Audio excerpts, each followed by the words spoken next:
Hey everyone, welcome back to the Nexusfeed channel. Buckle up, because this week's news cycle has been like trying to ride a unicycle on a tightrope during an earthquake. We've got trade wars brewing, political dumpster fires reaching new heights, and, oh yeah, the ever-present threat of global conflict.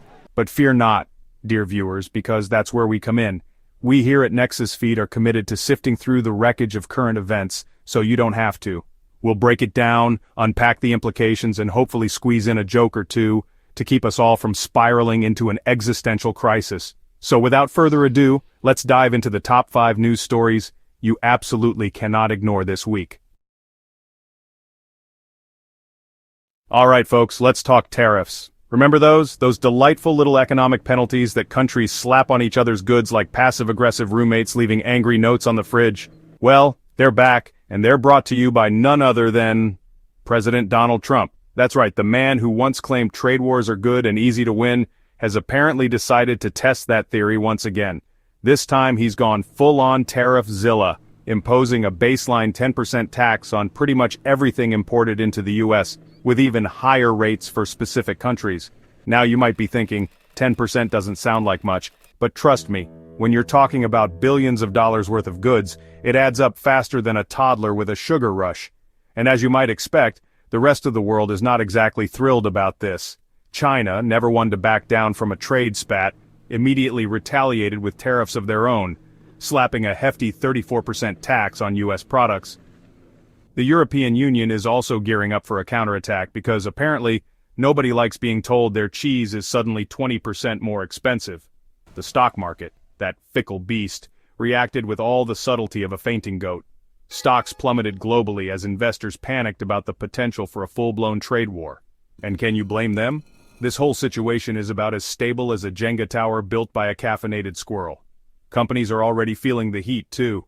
Jaguar Land Rover, for example, has hit the brakes on shipments to the US, because, well, who wants to pay a premium to sell luxury cars in a market where everyone's suddenly worried about the price of bread? Economists, those perpetually worried souls, are warning that this trade war could have some seriously nasty side effects. We're talking disrupted global supply chains, skyrocketing prices, and a big old dent in global economic growth. And all of this is happening just as the world is trying to recover from a pandemic that already threw the global economy into a tailspin. Unsurprisingly, the response to Trump's tariff tantrum wasn't exactly one of quiet acceptance. From the bustling streets of New York to the Brandenburg Gate in Berlin, people around the world took to the streets this week to say, in no uncertain terms, hands off our trade. Protests erupted across the globe, with thousands marching under banners proclaiming no trade war, and tariffs hurt everyone.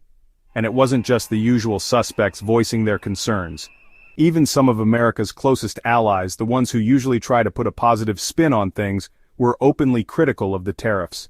French President Emmanuel Macron, a man known for his diplomatic tact, basically told American companies to think twice before investing in the US anymore. Ouch!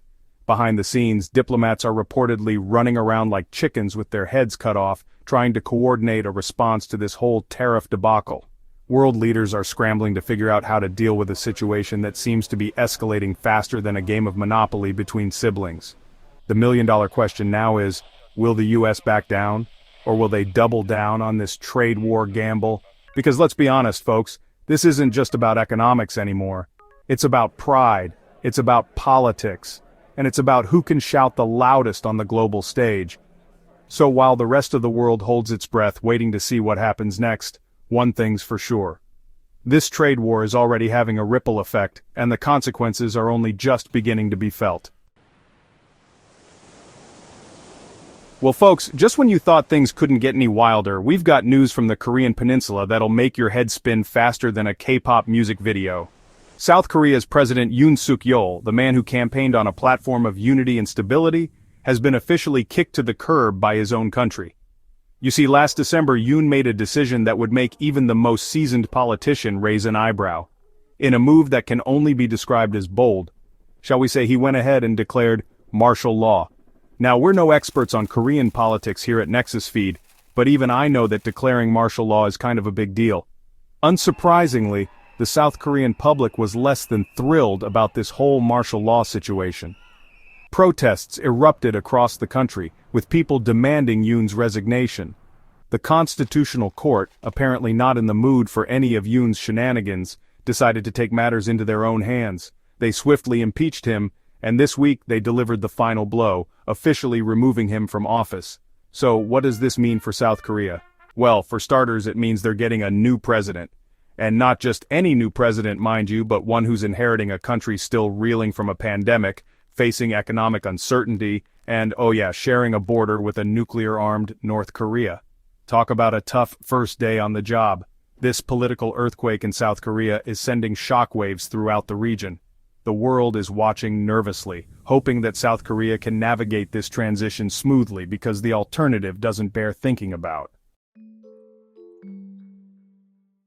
And now for a dose of grim reality, because unfortunately some things never seem to change. The war in Ukraine, that festering wound on the conscience of the world, continues to rage on, with no end in sight. This week, the conflict escalated yet again, with Russian forces intensifying their attacks and civilian casualties mounting. Multiple regions reported heavy shelling and missile strikes, with horrifying images of destruction emerging from once thriving cities. Hospitals, schools, apartment buildings, nothing seems to be off limits in this brutal conflict. The human cost of this war is simply immeasurable, with countless lives shattered and families torn apart. In a particularly cruel twist of fate, Russian forces even targeted President Zelensky's hometown, killing several civilians, including innocent children. It's a stark reminder that in war, there are no winners, only victims. Meanwhile, ceasefire negotiations have stalled once again, with both sides blaming each other for the lack of progress. It's a tragically familiar story, diplomats trying to reason with leaders who seem determined to fight to the bitter end, no matter the cost. As the fighting rages on, the humanitarian crisis in Ukraine deepens. Millions have been displaced from their homes, forced to flee to neighboring countries or seek shelter in overcrowded and undersupplied refugee camps. The physical and psychological scars of this war will linger for generations to come, so as the world watches in horror, the question remains, how much longer will this senseless bloodshed continue? Let's end on a slightly less bleak note, shall we? Don't worry, we're not about to launch into a rousing rendition of Everything is Awesome. But amidst all the doom and gloom, there are glimmers of hope emerging from the worlds of science and technology. This week, a groundbreaking new study revealed that the shingles vaccine may hold the key to preventing a different and far more devastating disease, dementia. That's right, the humble shingles vaccine, best known for preventing a painful rash, could potentially protect against Alzheimer's and other forms of dementia. If that's not a reason to call your doctor, I don't know what is. But of course, it wouldn't be the 21st century without a healthy dose of tech-related anxiety to go along with our scientific breakthroughs. Artificial intelligence, or AI as the cool kids call it, continues to dominate headlines, but not necessarily for the right reasons. While AI promises to revolutionize everything from healthcare to transportation, it also brings with it a whole host of ethical dilemmas that we're only just beginning to grapple with. Deepfakes, algorithmic bias, job displacement, these are just a few of the challenges we face as AI becomes increasingly sophisticated. Global leaders are under pressure to establish clear guidelines and regulations for AI development and deployment, but so far, progress has been about as swift and decisive as a herd of turtles navigating a minefield. And let's not forget about the ongoing saga of social media's impact on, well, everything. From spreading misinformation faster than a game of telephone in a hurricane to eroding our attention spans one click at a time, social media's influence is undeniable. Cybersecurity threats are also ramping up because apparently hackers never sleep, they just wait for us to let our guard down for a nanosecond. So that's your top 5 news stories of the week. 1. Trump's tariffs spark global trade fears. 2. Protests and political fallout escalate. 3. South Korea's president removed from office. 4. Ukraine war sees renewed violence. 5. Science and tech bring both breakthroughs and ethical warnings. Which story caught your attention the most? Drop your thoughts in the comments. We read everyone. Seriously, we do. Make sure to like, subscribe, and hit the bell icon for more global news, fast and clear. And by fast and clear, we mean delivered with a healthy dose of sarcasm and a side of existential despair. Thanks for watching, and see you next week on Nexusfeed.